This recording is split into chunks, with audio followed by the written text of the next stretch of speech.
On va lancer l'émission. Je vous ai dit la première question. On va un peu se rentrer dedans directement et je vais l'afficher. Accrochez-vous si t'es debout, je te conseille de t'asseoir. Les couches de nuit ont-elles toujours des origines démoniaques? Comment s'en séparer complètement? C'est une question qui est anonyme et je pense que euh, même si on donne la possibilité aux uns et aux autres de dire pendant qu'ils soumettent la question, qui soumet la question, là, le fait de recevoir des questions anonymes a joué tout son poids. Qu'une personne pose de telles questions, en se dévalant, ça aurait pu être difficile. Et c'est une question qui est très pertinente. Je ne sais pas ce que vous en pensez déjà, mais moi, je vois dans cette question du courage, le courage de la personne qui a soumis cette question-là. En lisant, j'ai vraiment l'impression que la personne ne parle pas dans des généralités.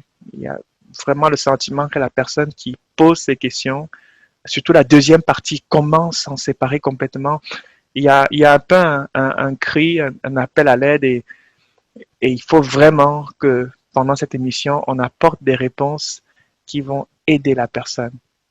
Donc voilà, la parole est à qui veut la prendre. Dis-nous ce que tu penses de la question dans les deux volets ou juste un volet de la chose. Est-ce que les couches de nuit sont toujours démoniaques? Peut-être c'est déjà quoi couche de nuit? Oui, qui veut apporter une contribution à cette question? Hum, moi je pense que c'est toujours des origines démoniaques parce que je pense pas que c'est pas quelque chose qui vient de Dieu, ça c'est sûr. Donc si ça vient pas de Dieu, c'est forcément quelque chose de c'est ça de démoniaque. Et comment s'en séparer, je dirais déjà peut-être essayer de voir peut-être les origines, je sais pas si c'est dans le passé de la personne ou dans sa famille ou je sais pas, puis vraiment dans la prière, dans le jeûne, demander de l'aide à des leaders spirituels là, pour prier avec nous et prier avec la personne pour ça en fait. Ok, voilà la contribution de Neissa. Neissa dit que ouais, c'est toujours démoniaque et elle justifie en disant que ça vient pas de Dieu. Et donc, si ça vient pas de Dieu, c'est une activité démoniaque. Ce qui en soi n'est pas vrai. Tout ce qui n'est pas de Dieu n'est pas démoniaque. Toute activité euh, maléfique n'est pas démoniaque. Ça, il faut faire la différence. Ça permet de comprendre déjà le problème. Il n'y a pas toujours un démon qui va se cacher derrière tout ce qui est maléfique. Donc, je pense qu'il faut faire cette différence-là. Euh, mais j'aime beaucoup la suite. Au lieu de foncer droit dans la question, Neissa dit, ben, il faut bien cerner le problème. Et je pense que c'est ce qu'on nous a appris même dans nos études. Quand on te pose une question, prends le temps de le regarder dans ses contours et ses pourtours. Est-ce qu'il y a des choses dans le passé de la personne qui pourraient expliquer cela? Et ça, c'est un recul que malheureusement, on perd de plus en plus euh, dans nos vies. Et même, il y a des personnes croyantes qui vont souvent oublier cet aspect-là, même en s'appuyant sur des textes bibliques, en s'appuyant sur des passages bibliques, dit, mais pourquoi je te pose un problème et tu m'envoies dans mon passé? Et il y a un texte qui va rapidement sortir, 2 Corinthiens 7, 17. Come on, voilà ce que la Bible dit. Si je suis en Christ, je suis une nouvelle créature, une nouvelle création. Les choses anciennes sont passées. Pourquoi tu me renvoies dans mon passé? Mais Neissa semble dire que ne va pas trop vite en besogne. Il y a peut-être la clé pour résoudre le problème qu'on peut aller chercher dans ton passé. Merci beaucoup, Neissa. Oui, Pierrette. Alors, oui, donc, c'est un peu... En fait, moi, ce que je voulais dire, c'est que si les couches de nuit sont toujours démoniaques, je sais pas s'il faut déjà faire la différence entre rêve érotique et couches de nuit, mais un peu comme la sœur ça, si c'est vraiment des couches de nuit, pour moi, c'est malsain. Je sais pas comment dire, mais démoniaque. Je sais pas comment on appelle ça. Si quelqu'un se retrouve à avoir des relations pendant qu'il dort avec un homme ou une femme, je pense que c'est différent des rêves érotiques, mais euh, pour moi, couche de nuit, c'est démoniaque. Comment s'en débarrasser? C'est de la délivrance. Il faut aller prier avec le pasteur. Et si c'est un rêve érotique, maintenant, c'est un travail sur la personne en elle-même pour savoir ce qui l'expose à de tels rêves. Donc, c'est ça que moi, je pense. Waouh, belle contribution. Je dirais, là encore, rajoute un autre aspect de discernement qu'il faut intégrer dans la question. Mais savoir que c'est pas parce que dans un rêve, j'ai eu des relations sexuelles avec quelqu'un que c'est forcément maléfique, c'est pas forcément malsain en soi. Enfin, c'est pas forcément démoniaque. Ça peut être un problème lié à ma sanctification. Ça peut être un problème qui est plutôt lié à, à l'exposition à l'impureté. Et voilà ce que ça a donné. Et elle rajoute, dans ce cas, si c'est le second aspect, c'est-à-dire ce n'est pas le monde des ténèbres qui est en action, sans avoir un appui sur une porte ouverte que tu as laissée, mais si c'est vraiment quelque chose qui est établi, une activité démoniaque, par exemple, là, elle dit que ça fait appel à un besoin de délivrance. Tandis que pour l'autre, ben, c'est un problème sur la personne. La personne va pouvoir travailler sur sa sanctification. Excellent. Merci. Oui, il y a Blessing qui veut parler après Neissa. Amen, merci, Tontala. Effectivement, parfois, des rêves que nous faisons est juste en train de nous montrer notre état d'âme. Dans le sens où, si par exemple, quelqu'un qui a, comment dire, des pensées, par exemple, impudiques constamment, ou quelqu'un qui passe plus de temps à voir, comme la sœur vient de dire, des films, les films érotiques et tout ça là, dans le rêve, en fait, ce n'est que ça que tu peux, qui se projette parfois. Donc, il faut aussi, le discernement est très important. Maintenant, pour les couches de nuit, of course, c'est démoniaque. Pourquoi est-ce que quelqu'un devrait avoir les couches de nuit? Que ce soit avec le visage, si c'est quelqu'un qui est marié, que ce soit avec le visage de ton époux ou pas. Pourquoi dans les rêves? C'est quelque chose qui doit être fait là, physiquement. Donc, c'est déjà un problème. Et comment s'en débarrasser totalement? Je pense d'abord il faut être ouvert. Il faut déjà en parler parce que beaucoup de personnes ne sont pas ouvertes sur certains sujets parce que peut-être ils vont se dire, oh, on m'a dit que je suis quel genre de père. Mais beaucoup de gens peuvent avoir des préjugés, ce qui bloque en fait le fait de pouvoir s'ouvrir. Il faut s'ouvrir, mais s'ouvrir à qui? Il faut aussi également savoir à qui. Je suppose peut-être si c'est quelqu'un qui a déjà une autorité spirituelle ou bien un pasteur, le pasteur de ton assemblée, tu peux t'ouvrir. En fait, on a quand même ce discernement-là de connaître, puisqu'on reconnaît l'arbre à ses fruits, de connaître les personnes qui sont devant nous. On peut connaître que non, cette personne vraiment, il marche avec le Seigneur. Je pense l'Esprit de Dieu aussi peut nous conduire vers certaines personnes pour ce cas précis. Et il faut aussi... ça demande aussi beaucoup de consécration et de sanctification parce que c'est bien, on peut prier pour nous et tout, mais si nous-mêmes, on ne fait pas notre part, c'est juste peine perdue. Donc, ça demande également que nous-mêmes, nous soyons conscients qu'on a un travail à faire parce que beaucoup de personnes courent vers la délivrance, mais ils se disent que en fait c'est cette prière de délivrance qui va résoudre tout, mais je ne pense pas que c'est le cas parce que chacun a sa part de responsabilité. Sinon même le démon peut partir et puis il revient cette fois. Donc il y a aussi cette préparation là de maintenir cela. Je ne sais pas si je sors du sujet, j'espère que je ne sors pas. Il y avait un autre point que je voulais dire. Non, tu ne sors pas. Vas-y. Okay. Gloire à Dieu. Oh my gosh, what is it? Oh, il me semblait pourtant important. Bon, peut-être je vais revenir. Oh, aussi, oui. Aussi, un autre point, c'est aussi vraiment être ancré dans la parole. Bon, même je dis ancré, bon, c'est peut-être trop dit, mais vraiment méditer et proclamer beaucoup de choses. En tout cas, surtout, certains trucs qui sont connectés à notre âme. Ça se passe beaucoup plus par les proclamations. Restructurer son âme, refaire les choses avec l'identité que tu sais que tu as en Christ. Si tu le sais déjà, si la personne connaît qui elle est en Christ, avec la parole proclamée, par exemple, mon corps est le temple du Saint-Esprit, mon corps ne peut pas servir à ce genre de choses, je ne peux pas souiller mon corps. Donc, en fait, proclamer tout le temps, faire vraiment des déclarations sur son corps, faire vraiment, plus on le fait, plus on va un peu voir. Parfois même, on n'a pas besoin de passer par la délivrance. Parfois, en le faisant, plus la parole prend vie, chair en nous, plus ça part tout simplement. Mais il faut vraiment demeurer, consacrer la sanctification. Et je pense que bon, ça c'est ce que je pouvais ajouter. Merci. Merci, merci. Excellent. Parfois, les rêves que nous avons, et là, c'est comme ça qu'elle a commencé son propos. Parfois, les rêves que nous avons ne font que nous révéler l'état de notre âme.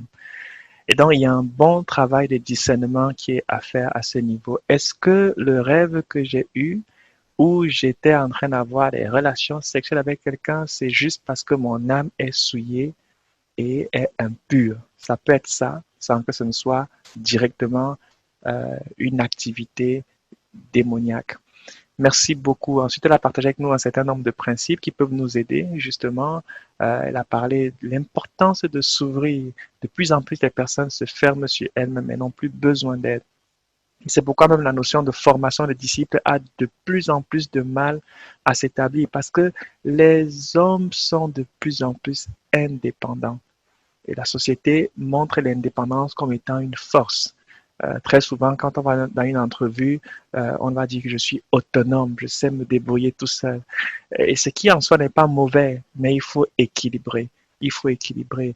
Dieu a voulu, il a créé l'homme comme un être social. Il a voulu que nous soyons complémentaires les uns des autres. Donc voilà, l'importance de pouvoir baigner dans la parole de Dieu, proclamer la parole de Dieu, déclarer la parole de Dieu sur nos vies et surtout de savoir que vivre une vie chrétienne normale est en soi pour notre santé. Elle a dit, on peut recevoir un ministère de délivrance, mais si jamais derrière, comme Jésus dit, l'esprit part et il revient, il trouve la maison vide et bien rangée, il va s'établir et la situation sera pire qu'avant. Merci beaucoup, Blessing, pour cette contribution. Oui, Neissa.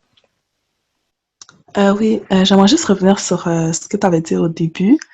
Là, je vais parler plus des rêves, non, des couches de nuit, je parle pas des rêves érotiques, là, en ce moment. C'est ça, parce que moi, je vois ça comme quelque chose de démoniaque, mais en fait, je fais pas trop la différence, je pense que je fais pas trop la différence entre démoniaque et maléfique. Parce que moi, je vois les couches de nuit comme quelque chose de, spirituel, comme ça se passe, c'est pas quelque chose qui se fait physiquement. C'est vrai que la personne, mais bon, il y a au final, je veux dire, le résultat est peut-être physique, là. La personne a vraiment l'impression que, ça s'est passé. Mais n'empêche que c'est spirituel. Donc, moi, je me dis que si c'est spirituel, ça vient pas de Dieu. Pour moi, je vois ça comme quelque chose d'automatiquement démoniaque. Mais maintenant, je fais pas la différence entre démoniaque et maléfique. Parce que tu semblais dire que vraiment, c'était deux choses différentes. OK. Oui, je vais revenir dessus. C'est important de comprendre et de faire cette différence-là parce que le besoin derrière est différent en termes de ministère que la personne va recevoir. Il n'y a pas que les démons qui constituent le monde spirituel des ténèbres, pas du tout. Notamment dans le cas des couches de nuit, les esprits humains agissent beaucoup. Les esprits humains agissent beaucoup dans le cas des couches de nuit. Et la Bible nous parle des esprits humains. Par exemple, dans Lévitique 20, le verset 27, la Bible dit, si un homme ou une femme ont en eux l'esprit d'un mort ou un esprit de divination, ils seront punis de mort. La Bible parle de l'esprit d'un mort. Ce n'est pas un démon. On dit l'esprit, quelqu'un qui est mort peut habiter en quelqu'un. Comment ça se fait? Ce n'est pas le sujet, c'est un peu compliqué. Mais il y a des esprits qui sont errants. Il y a des personnes qui sont mortes, mais parce qu'elles ne sont pas mortes d'une manière normale, en réalité, elles ne sont pas encore rentrées dans le séjour des morts et elles peuvent encore travailler. Mais là, c'est le cas des esprits des morts, des personnes qui sont mortes. Il y a des esprits humains des personnes qui sont vivantes. Tu as déjà peut-être, je ne sais pas si c'est ton cas, tu as peut-être prié quelqu'un qui passe par des oppressions et son père qui est vivant parle en disant, notamment souvent pour les couches de nuit, que c'est ma femme. Et c'est son père, hein, il dit c'est ma femme. Il y a plusieurs cas comme ça. Ça, c'est pas un démon, c'est un esprit humain. J'ai pas compris. J'ai pas compris. Non, c'est vraiment Ça, c'est tout, Neïssa. Je suis en train de dire que il y a les esprits humains, d'accord? Un esprit humain, c'est l'esprit de quelqu'un. Toi, tu as un esprit, une âme et un corps. Dieu, dans ses commandements à son peuple, leur a interdit de faire certaines pratiques. Mais l'esprit humain est un homme à part entière. D'accord? Quand on dit quelqu'un est sorti de son corps, ce n'est pas toujours du mensonge. Quelqu'un peut sortir de son corps. Et donc, un esprit humain peut aller oppresser quelqu'un, notamment dans les couches de nuit. Et c'est une majeure partie. C'est pourquoi souvent beaucoup de cas de délivrance sont mal abordés de ces problèmes de couches de nuit. Souvent, on les aborde beaucoup comme des démons. Mais c'est rarement le cas des démons. C'est très souvent le cas des esprits humains. Et on ne les chasse pas de la même façon. Et c'est pourquoi c'est souvent les cas qui sont les plus difficiles. Parce que ce sont les esprits qui sont têtus. C'est quelqu'un. La personne a encore une volonté qu'elle peut engager dans ce qu'elle est en train de faire. Et donc, je prenais l'exemple d'un père qui peut, par ses mécanismes du monde spirituel, rentrer dans une relation, même maritale, avec sa fille. Ça peut se faire dans le physique et c'est de l'inceste, Dieu l'a interdit. Mais spirituellement, on peut déclencher les mêmes mécanismes. Et puis, un père est lié par une alliance avec sa fille. Au travers de cette alliance, il a des droits sur elle et il couche avec elle la nuit. D'accord? Est-ce que jusque-là, tu suis? ouais. Ce n'est pas un démon. Ah, Ce n'est pas un démon, c'est un esprit humain. La personne peut encore être vivante comme la personne peut être déjà décédée pour nous. ok. D'accord? Et la manière de les chasser est différente. Donc, c'est ce que je voulais juste que vous compreniez. Donc, tous ne Ben, sont pas que des démons. ok. Ben alors, dans ce cas, Encore, on pourra se dire maintenant, c'est quoi un démon? Mais la démonologie, c'est encore un peu complexe. C'est quoi un démon? Voilà une autre question. Qu'est-ce qu'un démon? On ne va pas rentrer dedans. Ça peut faire l'objet d'une autre séance, d'une autre question pendant une autre rencontre. Oui, tu voulais poser une autre question. oui, ben je dis alors dans ce cas-là, parce que ben moi je savais pas. Mais dans ce cas-là, alors comment la délivrance se fait? Est-ce qu'il faut couper le pont avec cette personne? Ben, tu sais, Non, parfois il y a un pas de pont. Parfois la personne est dans un continent, tu es dans un autre, mais elle continue de venir abuser de toi. Alors, hum, mais je dis, ok, d'accord. oui, vas-y. Mais je me dis comme en tant qu'enfant de Dieu, comme comment, je veux dire, la personne n'a pas accès comme ça. En tant qu'enfant de Dieu, la personne n'a pas accès, c'est-à-dire. Mais je sais pas, est-ce que, tu sais, je veux dire, Mais ça serait vraiment juste. pourquoi tu concevais le démon? Pourquoi le démon lui avait accès et puis en tant qu'enfant de Dieu, tout d'un coup, quand les esprits humains, tu dis que non, la personne n'a pas accès. Mais je sais pas, j'ai de la difficulté à comprendre que la personne, je veux dire que. En tout cas, je sais pas, je Non, pense que je dois pas. précise la question. Ben, que ça se passe comme ça, je veux dire aussi, ça a l'air, mais la façon que tu l'expliques, ça a l'air tellement facile, je veux dire, la personne, elle peut juste sortir de son corps, puis en esprit aller à baiser de toi. Pour moi, ça a l'air tellement, je veux dire. Je sais pas comment, je sais pas si tu Et pour les comprends. démons, c'était compliqué? Ben, je me dis que peut-être qu'il y a une porte ouverte. Il faut une porte ouverte pour que les démons. Mais pareillement, pour les esprits humains, il faut qu'il y ait une porte ouverte. Oui, c'est ça. Mais si par exemple, il n'y a pas de porte ouverte dans ta vie, t'es un enfant de Dieu et tout, je veux dire, la personne, elle n'a pas accès aussi facilement. Attends, tu dis qu'il n'y a pas de porte ouverte parce que tu es un enfant de Dieu ou bien tu dis que tu es un enfant de Dieu et il n'y a pas de porte ouverte? Je veux dire, est-ce que c'est Ben, interchangeable? ouais, bon, disons, c'est un enfant de Dieu puis qu'il n'y a pas de porte ouverte. Oui, s'il n'y a pas de porte ouverte, mais tu es un enfant de Dieu, si tu as pris le temps de les mettre dehors avant de fermer toutes les portes, mais il n'y a pas d'accès. Ok, ok, merci. Oui, je sais que le sujet est compliqué. J'ai dit il fallait parler au début comme Linda a fait parce que euh, la question, la première question notamment est assez difficile. Mais répondons quand même à la deuxième partie, comment s'en séparer complètement. Il y a quelque chose qui a déjà été dit, demander de l'aide. On a parlé du ministère de la délivrance, mais qui est un ministère aussi qui a ses risques, qui a parfois été mal exploité, mais c'est un ministère qui est biblique. Il y a des personnes qui ont besoin qu'on leur rende un ministère particulier de délivrance. Mais dans Jean 1, le verset 12, la Bible nous dit quelque chose qui est important concernant ce sujet. Dans Jean 1, le verset 12, parce que dans le cas des couches de nuit, comme je dis, la plupart des cas, c'est souvent des esprits humains. Et le principal élément sur lequel ces personnes s'appuient, c'est le lien de sang.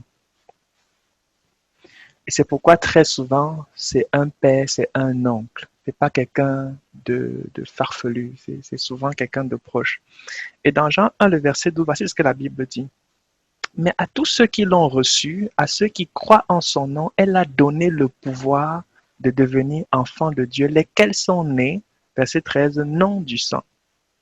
Donc, il y a une naissance par le sang, ni de la volonté de la chair, ni de la volonté de l'homme, mais de Dieu. Pourquoi Dieu donne tous ces détails? Il dit, vous êtes nés non du sang. Donc, la nouvelle naissance nous donne la capacité de sortir d'un lien que nous avions qui s'appuyait sur notre sang. Et en Israël, dans l'Ancien Testament, on faisait très attention au sang que nous avons. Des fois, on dit mais il ne faut pas mêler la race sainte. Et même au milieu du peuple de Dieu, les tribus retraçaient que, ok, tu es descendant de qui? Parce qu'en fonction de ça, on savait que, écoute, cette tribu-ci a tel problème. Et même aujourd'hui en Afrique, c'est des choses qui sont très connues. On te dit qu'écoute, ce village-là, eux, ils ont ce problème-ci. Et bizarrement, les gens qui naissent là-bas, tu vas te rendre compte qu'il y a ce truc-là qui va se manifester chez eux. C'est lié au sang. Mais à tous ceux qui l'ont reçu, à ceux qui croient en son nom, elle a donné le pouvoir de devenir enfant de Dieu. Comment s'en séparer complètement? Le premier élément et le premier pas que tu dois poser, c'est de t'assurer que tu es sorti de cette naissance. Tu es sorti de la naissance rattachée au sang. C'est la première chose. Rassure-toi que ta conversion a été authentique. Ça va beaucoup t'aider pour les problèmes de couches de nuit. Mais comme on a dit, ça ne suffit pas et on a déjà partagé un certain nombre de choses qui peuvent aider. Ça peut demander un ministère particulier. Et je redis encore, les démons ne sont pas très difficiles à chasser par rapport aux esprits humains. Ils opposent souvent plus de résistance. Qui oppose plus de résistance? Les esprits humains. Oh. Donc, on essaie de conclure cette question-ci. Est-ce que les couches de nuit ont toujours des origines démoniaques? Ça dépend de comment est-ce qu'on approche la question. Comme j'ai dit, tout n'a pas que des origines démoniaques, mais à moins que ce soit plutôt un rêve érotique, en soi, on va dire que ça relève de l'activité du monde des ténèbres.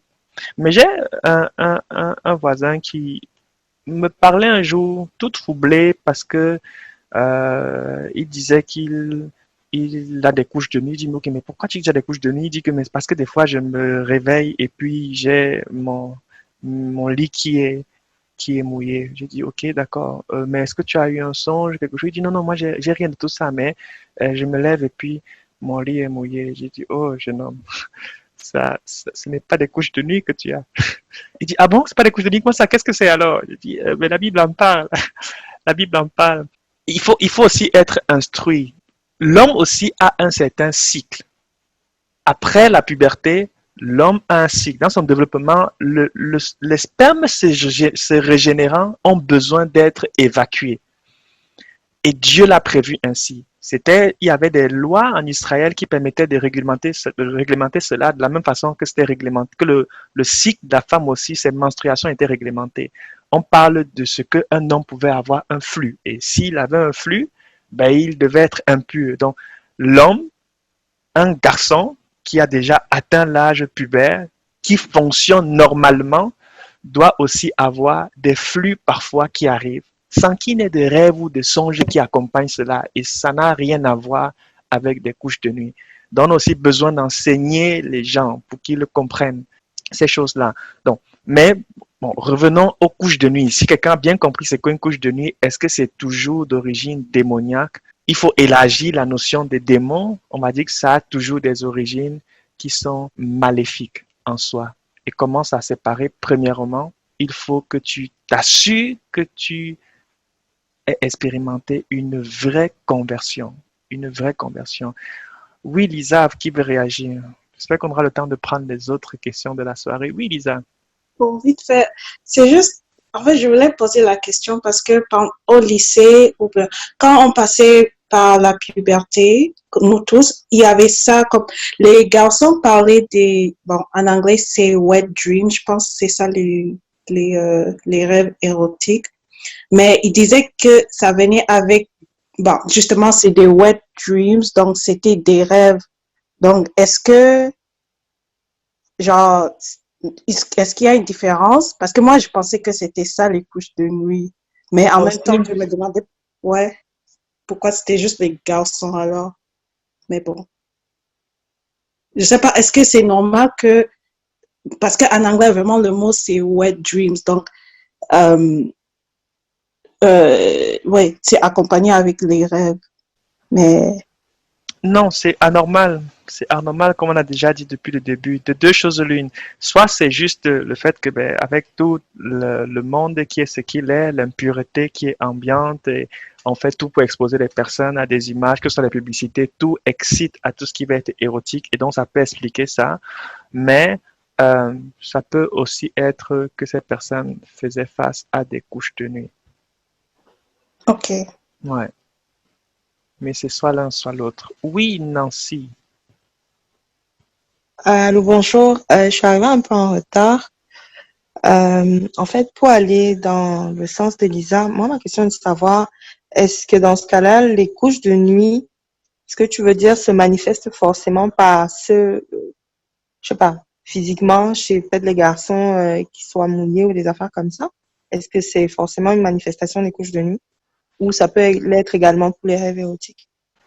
Non, j'étais justement en train de dire que le fait qu'un garçon se lève et qu'il ait mouillé sa culotte n'est pas forcément lié même à un rêve érotique. Ça peut arriver et même ça doit arriver selon Dieu sans qu'il y ait des rêves qui l'accompagnent. Mm. Ça doit être un processus naturel de régénération dans le corps du jeune garçon. Donc, s'il commence à avoir des rêves qui l'accompagnent, il y a un problème. Le problème peut être un problème lié à la pureté dans la vie du jeune garçon, ou alors c'est un problème vraiment spirituel, c'est-à-dire lié à une activité du monde des ténèbres dans la vie de cette personne. Je ne sais pas si je réponds à la question, Nancy. Ok. Ah, parce que je pensais avoir compris que les couches de nuit se manifestent forcément de cette façon-là. C'est pour ça que je me disais, j'ai entendu dire que certaines personnes avaient ce genre de problème-là, mais ça ne se manifestait pas forcément de cette façon-là, en fait. Je Alors, pense que c'est difficile. des personnes qui avaient des problèmes de couches de nuit, ça ne se manifestait pas par quelle façon? Ben, déjà, couche de nuit, c'est quoi, en fait? Parce que moi, je suis arrivée en retard et je m'excuse. Déjà, c'est ça, parce que souvent, on ne fait pas souvent la différence. Les couches de nuit, c'est que la personne va avoir des relations sexuelles pendant qu'elle dort. Ok. Parfois avec des répercussions même physiques. La personne se lève, elle est fatiguée comme si elle a vraiment eu des relations sexuelles, comme si elle a vraiment été abusée. D'autres se lèvent même parfois, pour certains cas, avec des blessures, d'autres avec des douleurs. Mm. Et les rêves érotiques, c'est pas forcément, je les ressens pas forcément physiquement au réveil, c'est ça? Oui, pas forcément. Mhm. Ça vient Ça c'est vient comme un désir refoulé. C'est comme un... Désir refoulé? Oui, dans Ésaïe 29, par exemple, le verset 8, la Bible dit, comme celui qui a faim rêve qu'il mange, puis s'éveille l'estomac vide. Donc, quelqu'un qui s'est nourri, tu peux lire un roman, les filles appellent ça quoi? Harlequin, tu peux lire ça et puis ben, ça crée en toi des pensées qui vont se générer comme une pensée où tu te maries ou une pensée où ben, tu as des rapports avec quelqu'un, ainsi de suite. Ok. Si tu regardes un film et les gens se sont embrassés, ben, ça peut aller te suivre dans ta nuit, mais sans pourtant que ce soit un esprit qui soit en train d'agir derrière cela. D'accord. Ouais. Ok, Mais tu as quand même un problème dans ce cas d'impureté. d'accord. Ok. Oui, Laetitia. Oui, j'avais une question par rapport à la question du jour. Euh, Oui, vu que le monde spirituel impacte sur le monde physique, quelles conséquences ça a, par exemple, sur la vie physique? Oh, bon, les conséquences de ces problèmes sont énormes, très souvent. L'une des conséquences les plus connues, répandues enfin, que je connais chez les femmes, par exemple, ce sont des fibromes. Quand je discute, mais pas tout le temps, mais très souvent, je parle dès qu'une fille me dit j'ai des fibromes, je lui pose souvent la question, est-ce que tu as déjà eu des couches de nuit? Parce que ce sont souvent des traces que ces esprits laissent dans le corps des personnes. Parce que après tout, ce qu'ils veulent, c'est quoi? C'est pourrir ta vie dans ce domaine-là. Parfois, c'est des difficultés à se marier parce que cette fille-là, tu vois, elle est jeune, elle est belle, mais personne ne s'intéresse à elle parce qu'il y a comme un voile. C'est comme si les gens la voient mariée. Elle est libre, elle veut se marier, mais n'arrive pas. Elle vieillit là parce qu'il y a quelqu'un qui vit avec elle. Parce que derrière les couches de nuit, on va rapidement commencer à parler des maris et des femmes esprits. On aime souvent dire des maris de nuit, mais c'est faux. Ils ne sont pas mariés qu'avec toi que la nuit. C'est que c'est souvent la nuit où tu es conscient de leur activité. Ce sont des maris esprits ou des femmes esprits. Ils agissent dans ta vie de jour comme de nuit. C'est pourquoi parfois tu peux avoir la sieste à 16 heures et ça arrive. Donc, le fait de dire souvent mari de nuit, ça voile une partie et ces esprits sont contents qu'on parle d'eux ainsi. Donc, ce sont des maris esprits et des femmes esprits. Je pense que Linda voulait dire quelque chose. Je l'ai coupé, désolé. Je voulais rajouter aussi des difficultés au niveau de l'enfantement et aussi le fait que, admettons, si ça arrive quand tu es déjà marié, le fait que l'affection entre les deux conjoints, soit peut-être tu ne peux ne pas être trop aimé ton mari ou alors ton mari ne t'aime pas beaucoup, donc il peut avoir ce genre de répercussions aussi au-delà de ce que tu as déjà fait. Exactement. Les problèmes que ça engendre sont tellement divers et variés. On risque de n'aborder qu'une question ce soir. Oui, Patricia, après Blessing. Ok, oui, juste par curiosité, je ne sais pas si dans ton expérience, c'est donc possible qu'une femme tombe enceinte parce qu'elle a eu une couche de nuit, parce que j'entendais ça avant. J'ai même rencontré un couple enfant de Dieu dont l'enfant finalement est décédé parce que la femme disait que elle ne sait pas qui est le père de l'enfant, mais ils sont vraiment mariés, ils sont vraiment enfants de Dieu, de chez enfants de Dieu. Le mari n'a pas reconnu ça. Des pratiques, vraiment, on a tellement intercédé sur ce ventre jusqu'à l'enfant même né, ressemblant à personne. Bon, après l'enfant est décédé, je ne sais pas si ça existe aussi. Non, ce n'est pas une histoire. Ce sont des sujets qui sont difficiles aujourd'hui d'aborder parce que spirituellement parlant... Je n'ai pas bien compris la question, s'il vous plaît. C'est que la femme a eu des couches de nuit au point d'avoir un ventre qui gonfle, c'est ça? Non, pas un ventre qui gonfle, de tomber enceinte. Oula, de tomber enceinte. Bon. Pour les conséquences c'est toujours dans le rubis des conséquences des couches de nuit. La réponse est oui. C'est des sujets qu'on ne parle pas beaucoup. Il y a des couples qui souffrent parce qu'il y a un enfant qui est là dans la maison. Ce n'est pas un vrai enfant. Et je dis toujours ça même à mon épouse. Ne crois pas que tous les hommes dans la rue sont des hommes. Si tu crois ça, c'est une mauvaise connaissance. Le voile doit être déchiré. Et la Bible nous parle. Tous ceux qui marchent dans la rue comme des hommes ne sont pas des hommes. Et c'est pourquoi ceux qui vont coucher avec des femmes par-ci, par-là, tu ne sais pas avec qui tu es en train d'avoir une relation sexuelle. La Bible nous fait bien comprendre qu'à un moment sur la terre, il y avait des personnes qui n'étaient pas vraiment des personnes. Et jusqu'aujourd'hui, ils sont nombreux. Et ils sont dans certains domaines d'activité, ils sont très présents. Donc, est-ce qu'on peut avoir des couches de nuit jusqu'à être enceinte? Oui. Oui, on peut l'être. Bon, c'est compliqué le sujet. Je ne veux pas rentrer dans les détails, mais je réponds juste à la question en disant oui, ça peut arriver. La preuve en est que des fois, ces fibromes-là, quand on les regarde, même on a l'impression que c'est une grossesse. Parfois, il y a des fibromes qui gonflent, même on pense que la femme est enceinte, mais c'est un fibrome. Mais je redis, je sais que c'est un sujet qui est compliqué. Oui, on passe à autre chose. S'il vous plaît. Okay. Je suis choquée, je suis dépassée. Je peux poser une question, s'il vous plaît? Oui, Armel. De même que il y a des gens qui ont juste des rêves comme la sœur a expliqué, wet dreams. Et ils ne le savent pas. Est-ce qu'il y a des gens alors qui peuvent avoir des couches de nuit et ils l'ignorent totalement? Ça, ce serait ma question. Je pose la question parce qu'une année, j'étais en train de parler avec un ami et mes sœurs.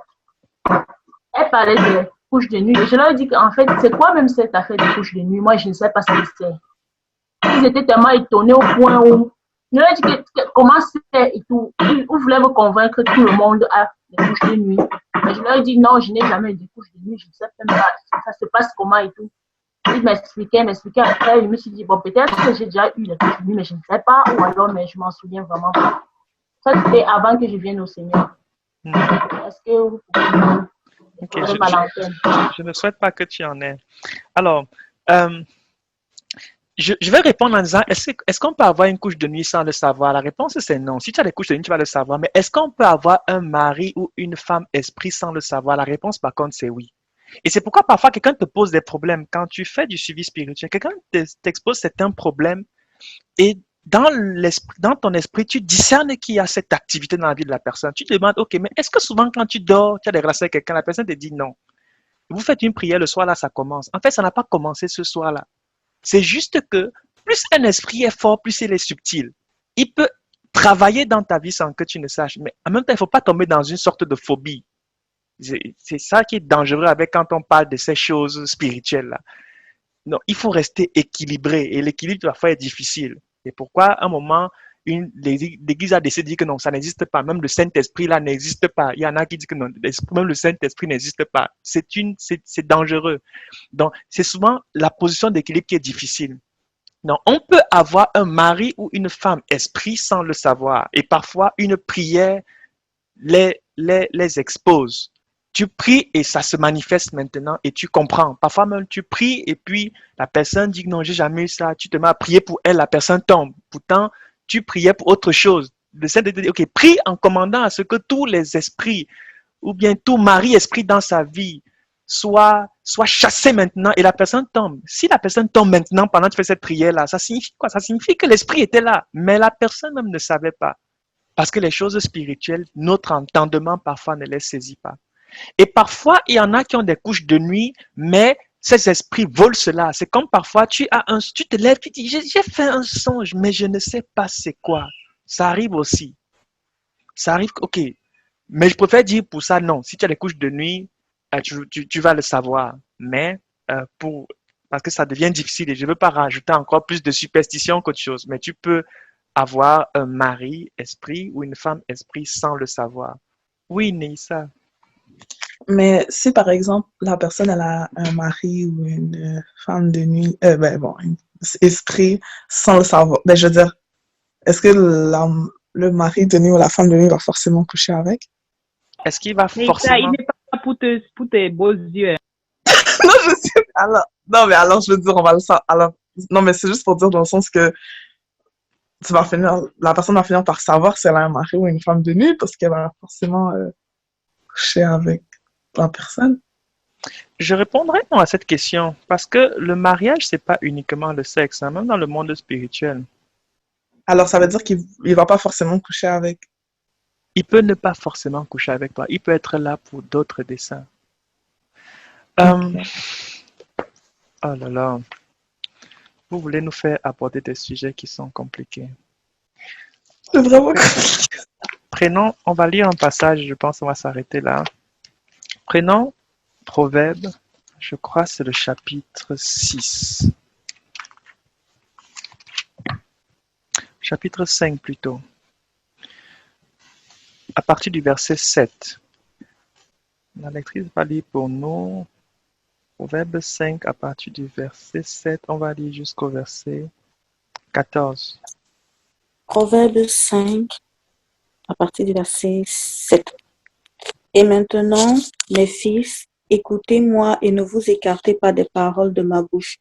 Éloigne-toi du chemin qui conduit chez elle et ne t'approche pas de la porte de sa maison, de peur que tu ne livres ta vigueur à d'autres et tes années à un homme cruel, de peur que des étrangers ne se rassasient de ton bien et du produit de ton travail dans la maison d'autrui, de peur que tu ne gémisses près de ta faim quand ta chair et ton corps se consumeront, et que tu ne dises, comment donc ai-je pu haïr la correction, et comment mon cœur a-t-il dédaigné la réprimande? Comment ai-je pu ne pas écouter la voix de mes maîtres, ne pas prêter l'oreille à ceux qui m'instruisaient? Peu s'en est fallu que je n'ai éprouvé tous les malheurs au milieu du peuple et de l'assemblée. Amen. Amen. Dans ce passage, c'est le sage qui parle. Il donne des paroles de sagesse à ses fils et il les met en garde par rapport à la femme prostituée. Et il dit, et maintenant, mes fils, écoutez-moi et ne vous écartez pas des paroles de ma bouche. Éloigne-toi du chemin qui conduit chez elle et ne t'approche pas de la porte de sa maison, de peur que tu ne livres ta vigueur à d'autres. Il ne parle plus de la femme, hein. Il dit de peur que tu ne livres ta vigueur à d'autres. D'autres là, c'est qui? Il dit, ok, ne va pas chez la prostituée parce qu'en y allant, tu peux livrer ta vigueur à d'autres, donc ta force. Il continue en disant, et tes années à un homme cruel. Tu livres tes années, c'est-à-dire tu meurs avant ton temps, et ce n'est pas que ça a été donné, c'est un homme cruel qui a su, en allant exploiter le lien que tu as eu avec cette femme, il prend des années de ta vie pour lui. Il continue, de peur que des étrangers ne se rassasient de ton bien et du produit de ton travail dans la maison d'autrui. Comment? C'est bizarre quand même. Il dit, tu vas chez cette femme et pendant que tu es en train d'y aller, il y a des personnes qui, tu travailles maintenant et ce que tu gagnes va chez eux. De peur que tu ne gémisses près de ta faim quand ta chair et ton corps se consumeront, des maladies. Et que tu ne dises comment donc ai-je pu haïr la correction et comment mon cœur a-t-il dédaigné la réprimande. Après ça, il demande à ses jeunes fils, choyez vos femmes. C'est ce qu'il dit par la suite. Il dit, bois les eaux de ta citerne, les eaux qui sortent de ton puits. Tes sources doivent-elles se répandre au dehors? Tes ruisseaux doivent-ils couler sur les places publiques? Qu'ils soient pour toi seul et non pour des étrangers avec toi. Tes sources, là, ils parlent de quoi? Bon, on ne rentre pas dans les détails, mais je veux que vous compreniez que le tout, ce n'est pas le sexe. Le monde spirituel est bien organisé et ce qu'on y gagne, ça peut être divers et varié. Ça peut être ta santé, ça peut être ta vigueur, ça peut être ton gain, ça peut être plein d'autres choses. Même si la fonction première et la manifestation de ces esprits, c'est l'une des particularités du mariage, c'est que ça donne un droit légal au rapprochement sexuel. C'est que dans 99% des cas, voilà ce qui va accompagner la présence de ces maris et femmes esprits. Ce sont les rapports. Ils veulent jouir du mariage qu'ils ont avec toi, spirituellement parlant.